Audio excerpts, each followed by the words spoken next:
Hi everyone, welcome back to the channel.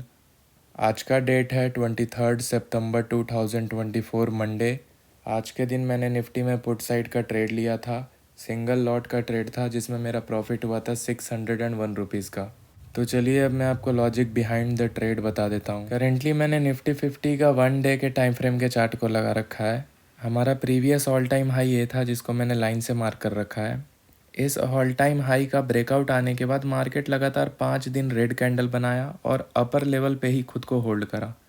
जब market इस zone में था तो मैंने लास्ट वीडियो में ही आपको बताया था कि लगातार डे कैंडल रेड कलर का बन रहा है, लाइक 1 डे का कैंडल जो है रेड बन रहा है, but end of the day market sale नहीं हो रहा है। कैंडल रेड बन रहा है इसका मतलब ये नहीं है कि मार्केट नेगेटिव हो गया, वो कहाँ पे बन रहा है ये ज़्यादा मैटर करेगा। तो ये ब्रेकआउट के अपर लेवल पे रेड कैंडल बनना, उसके बाद सेल ना होना, ये बायर का ही डोमिनेंस शो करता है और यही हमें देखने को भी मिला। लास्ट फ्राइडे के दिन ये जो स्ट्रॉन्ग ग्रीन कैंडल बना है ये उसका आउटकम था। लाइक उतने दिनों तक मार्केट खुद को होल्ड करा अपर लेवल पे और वीक का क्लोजिंग एक स्ट्रॉन्ग ग्रीन कैंडल से हो गया। अब आज के दिन का मार्केट का सिचुएशन थोड़ा अलग था, वो मैं आपको 15 मिनट के टाइम फ्रेम पे समझा देता हूँ कि क्यों मैं सेल करा इतना बाइंग स्ट्रॉन्ग मार्केट होने के बाद भी। लाइक हर एक लेवल पे बायर स्ट्रॉन्ग दिख रहे हैं फिर भी मैंने सेल ही क्यों करा, वो मैं आपको छोटे टाइम फ्रेम पे बता देता हूँ। करेंटली मैंने निफ्टी 50 का 15 मिनट के टाइम फ्रेम के चार्ट को लगा रखा है।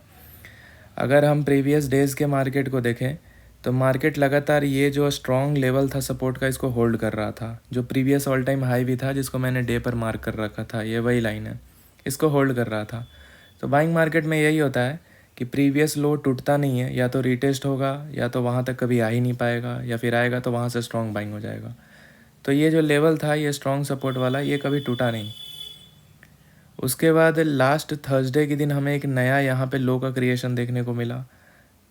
उसके बाद फ्राइडे के दिन मार्केट यहाँ पे खुला था, खुलते ही सेल हुआ, यहाँ पे एक लो बनाया और इसी को एज अ सपोर्ट क्रिएट करके मार्केट बाइंग हुआ और मिड आवर में हमें एक स्ट्रॉन्ग सेलिंग देखने को मिला था। ये जो 15 मिनट का कैंडल है, वेट मैं इसको दिखाता हूँ। ये जो 15 मिनट का कैंडल है ये बहुत स्ट्रॉन्ग रेड कैंडल था, मैं ये कैंडल का बात कर रहा हूँ। ये बहुत स्ट्रॉन्ग रेड कैंडल था। उसके बाद अगर देखें तो तुरंत यहाँ से बाइंग हुआ और and of the day market एक फास्ट रिकवरी शो करा। लास्ट आवर का जो मोमेंटम है ये पूरा सेलिंग को इनहेल कर गया और उसके ऊपर जाके क्लोज कर गया मार्केट। तो इतना स्ट्रॉन्ग बाउंस बैक आना कोई नॉर्मल लेवल से पॉसिबल नहीं होता है। लाइक ये जो लेवल है हम इसको एक स्ट्रॉन्ग सपोर्ट लेवल बोल सकते हैं।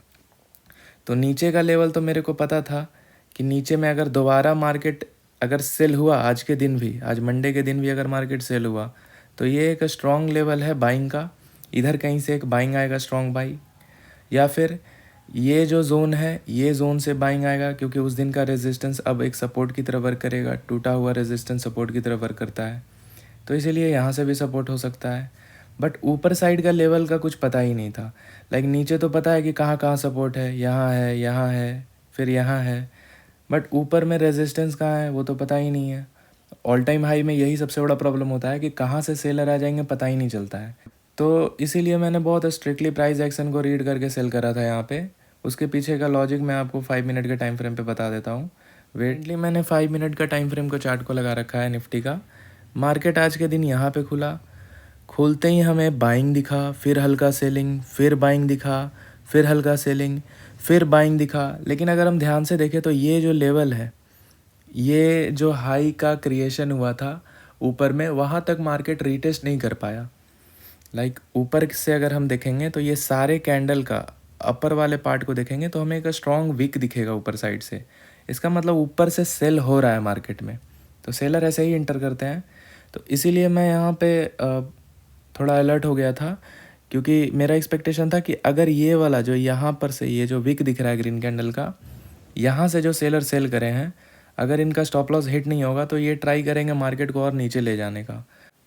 और उसके बाद सेलिंग ऑलमोस्ट कहाँ तक हो सकता है, तो प्रीवियस डे के क्लोजिंग तक हो सकता है, या फिर जो नीचे का सपोर्ट है ये सब सपोर्ट जो है इधर तक हो सकता है। तो अब इतना लंबा सेलिंग के बारे में सोचना भी ठीक नहीं होगा। सेलिंग मार्केट बाइंग मार्केट में, सॉरी, बाइंग मार्केट में इतना बड़ा सेलिंग के बारे में भी सोचना सही नहीं होगा, क्योंकि कहीं से भी बाइंग हो सकता है सपोर्ट क्रिएशन के बाद।